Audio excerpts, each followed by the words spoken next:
While scrolling Steam one day, I stumbled onto Postal 2's review page and was blessed by this specific musty review. It made me realize that I had no other choice but to play it.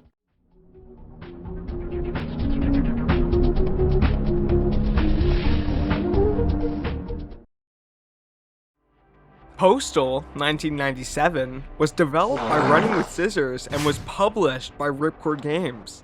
To the shock of the game studio, it didn't just piss off tiny chihuahuas. It got the attention of the entire world. That's great. The game was dogged on more than My Pet Puppy, and that's pretty hard to do. But I only started learning all of this until after I played a little bit of Postal 2, and it was alright. The game is kinda boring for someone like me, but there's still a reason as to why it's so revered. I'm still smart enough to understand that the free roam, do it however you want archetype they constructed is brilliant, despite how I feel while playing it.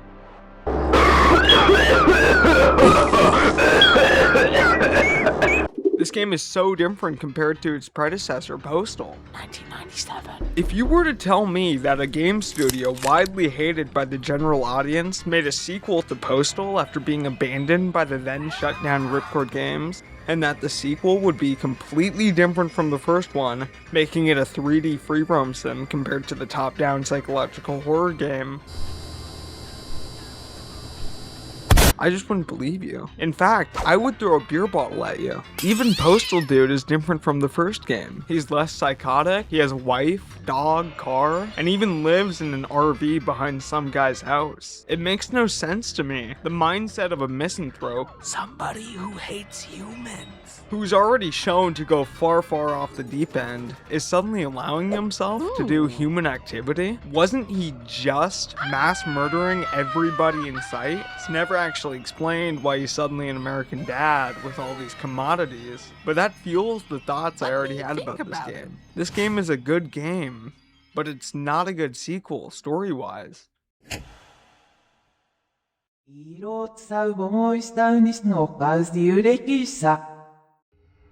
Originally, when I approached this angle, I wanted to say that Postal 2 wasn't a good sequel at all, because it completely ignored the original game. But I can't. Running with Scissors did exactly what it wanted to. It had an even smaller team, losing its main art director who made that iconic style in the first game. Postal 2 encapsulates everything that they wanted their sequel to be. They took all the jabs they wanted against people who were anti-video game violence, and even other folks. I went out of my way to ask if people considered Postal 2 a good sequel, story-wise, on Discord, and the general consensus was no. It isn't. Despite that though, this game is so well crafted, Ignoring load times. and a beauty that such a small team somehow conjured up. Okay, movie time.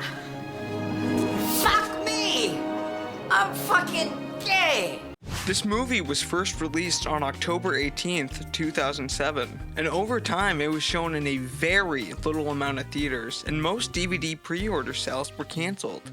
That's all because a branch of Universal called Vivendi Entertainment distributed the movie, and the only other movie they released was a $60 million blockbuster called In the Name of the King. It flopped with a gross of $13 million, and also the guy from Fast and Angry is in the movie, so that's something. Alongside Postal being screwed from the beginning, the movie itself kinda just sucks. It starts off with a very distasteful 9/11 joke, contains over 5 uses of the R word, and even breaks a rule Running with Scissors has for themselves. Children. In the first Postal, the final level shows off dude going to the outskirts of a Gubby. surrounded school, continuing his rampage. But in the sequence, his Dippin' Dots. don't affect the kids whatsoever. And then the game cuts to this confusing, vague asylum scene, revealing that this was all potentially fake. The movie, however, it breaks that rule in a disgusting slow-mo sequence of Gubby. being hit one by one. I mean, the director himself, Yu Boll, said he found the scene hilarious, and that the slow-mo and one-by-one focus on each Gubby. getting hit made it funny. They even have this weird scene where all the kids are lined up on the ground while a lady reports news. This movie overall just isn't good whatsoever. It contains at least 30 minutes of clutter and has a 2-hour runtime. These grandpas are given 3 scenes of their own despite never interacting with any of the main characters. They try being funny by giving the main little Germany host minutes of screen time, with the main characters completely absent from frame. And don't even get me started on the finale. They have another couple of minutes with nothing but gunfire. It's so pointless. I mean, dude does this whole speech about humanity, which doesn't fit the character whatsoever. And after that, the gunfire resumes. They do an entire sequence where parts of a car are shot off one by one until there's nothing. It's not even a funny bit. It's literally just there to pad out runtime. There's also some issues I have with the editing and visual look of the film, but I'll just end my rant here. Also in the background of one of the scenes, a lady holds a baby with one hand and pets it like a dog. I have to watch this movie 3 times. I can't express how much I hate this movie. After the worldwide catastrophe that was Postal, a not yet shut down Ripcord Games, their publisher, didn't allow Running with Scissors to make a Postal sequel, and that wouldn't happen until after Ripcord shut down. But they settled on a game called Guardian, which would follow a character named Rack. We would see them join the Umbrex and stop the Nullids who want to eat Earthlings. Apparently, the Umbrex were oppressed by the Nullids. Starting the game, you would have a basic set of moves while wielding an Umbrek weapon called the Araka. Oop! But then the short-ass time the game existed behind the scenes, they somehow switched the story around and changed the title to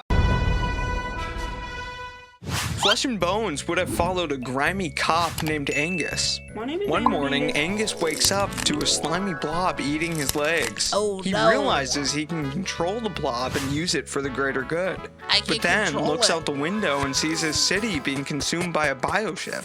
In the game, you would be able to use your blob to create a bungee so you can get down from high places, a shield to block enemy attacks, and a plain ladder. The ladder would not be as special as a bungee and shield. I hate the ladder. The bioship in the game was called Nulloid, so that seems to be the only thing story-wise that it shares with Guardian. Because, well, Nulloid kind of sounds like Nullid. Okay, next. What is Running with Scissors doing now? You definitely ask while watching this? Yeah, well, buddy, I I can just answer did. that. My fault, Running with man. Scissors recently had a trailer for a new game released on February 25th, 2026. And that game is called Flesh and Hello, I'm Wire. Flesh and But Wire. instead of Chudfoid aliens or whatever they were called, this game follows a victim of Postal Dude 1's initial rampage. I think. But since there's only a teaser, I don't know lore details apart from basic setup. Also, they treat Postal Dude in the trailer like he's fucking Batman. But it does seem like this might partially retcon the beautiful ending of Postal 1. From the known setup, our character might be chasing Postal Dude during his first ever rampage, having been a victim when he first started. But we only see Postal Dude Auriform as a What's an shadow, Auriform? so I have no clue how he'd be out of the asylum we saw at the end of Postal 1. And I don't even know how this story exists if Postal Dude's rampage was just a weird psychosis. Does this girl exist inside of Postal Dude's head? Is this all of his guilt trying to catch up with him? I don't know. Anyhow, folks, that's all I've got to talk about. This is the only super worked on video essay I've ever done, so if you want to support me to do more, hit that like and subscribe, and I'll see you fellas later. Postal this, postal that, postal surfer, postal land, postal Wi-Fi, postal RAM, postal steak, postal ham, Asian postal from Japan. Okay, so it's the day after I've already written the script, and Running with Scissors released a new trailer for Flesh and Wire. It seems like her character is also a crazy person like Postal Dude, but like good, and that's all.